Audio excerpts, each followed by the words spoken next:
Hello friends, स्वागत है आपका हमारे यूट्यूब चैनल कॉम्पिटिटिव वर्ल्ड में।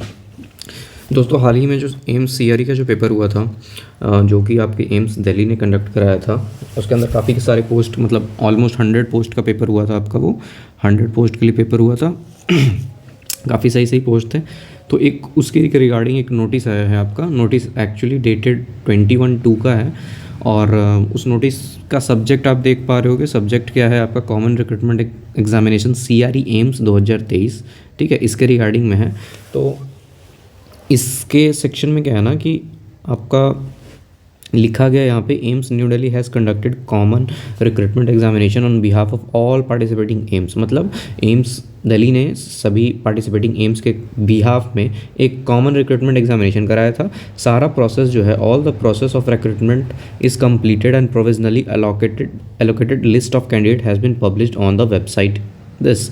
मतलब इनका कहने का मतलब सारा प्रोसेस कंप्लीट हो चुका है और रिक्रूटमेंट का सारा प्रोविजनली, मतलब जो भी कैंडिडेट्स प्रोविजनली सेलेक्टेड हुए हैं, एलोकेट हुए हैं जिस भी एम्स को, वो वेबसाइट पे इन्होंने डाल दिया है। ठीक है, list has been forwarded to respective AIIMS for further necessary action. जो भी जिस एम्स में सेलेक्ट हुए हैं उसको उनके लिस्ट को भेज दिया गया है, पर्टिकुलर एम्स को। और the recruitment process of CRE AIIMS is closed eight AIIMS new Delhi. ठीक है, इनका कहने का मतलब है कि रिक्रूटमेंट जो है एम्स न्यू दिल्ली का, वो एम्स दिल्ली की तरफ से क्लोज़ हो चुका है अब।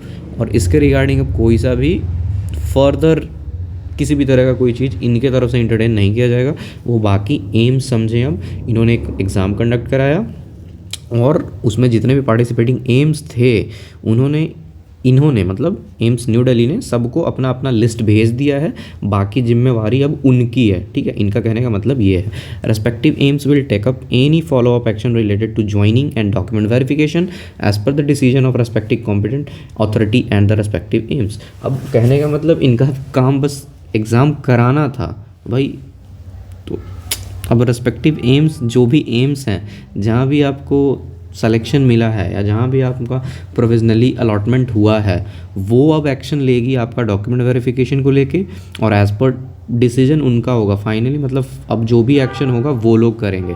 It is further inform that no query, अब किसी भी तरह का कोई क्वेरी इंटरटेन नहीं किया जाएगा in this regard and same will be treated as summarily rejected without any notice. अगर कुछ होता है तो बिना नोटिस का उसे रिजेक्ट कर दिया जाएगा, ऐसा इनका कहना है। ठीक है, तो जो भी कैंडिडेट्स हैं वो एक बार जाके अपने एम्स न्यू दिल्ली के जो भी वेबसाइट है वहाँ पे जाके एक बार चेक कर लेंगे। फिर अपने फर्दर जो भी आपका अलॉटमेंट जहाँ भी हुआ होगा वहाँ पे जाके आप लोग करेंगे। बाकी काम मतलब आपका वहाँ से होगा। एम्स न्यू दिल्ली आप इसके अंदर नहीं है। इन्होंने साफ काफ़ी सारी क्वेरीज जा रही होंगी स्टूडेंट की तरफ से, तो दैट्स वाई इन्होंने एक नोटिस जारी कर दिया है भाई कि अब इनका काम हुआ ख़त्म और अब जो काम है वो आपके एलोकेटेड एम्स का है जहाँ पे आपका अलॉटमेंट हुआ है। ठीक है, तो ये छोटी सी नोटिस थी जो कि काफ़ी इंपॉर्टेंट लगी मुझे, तो मैंने आपको बता दिया।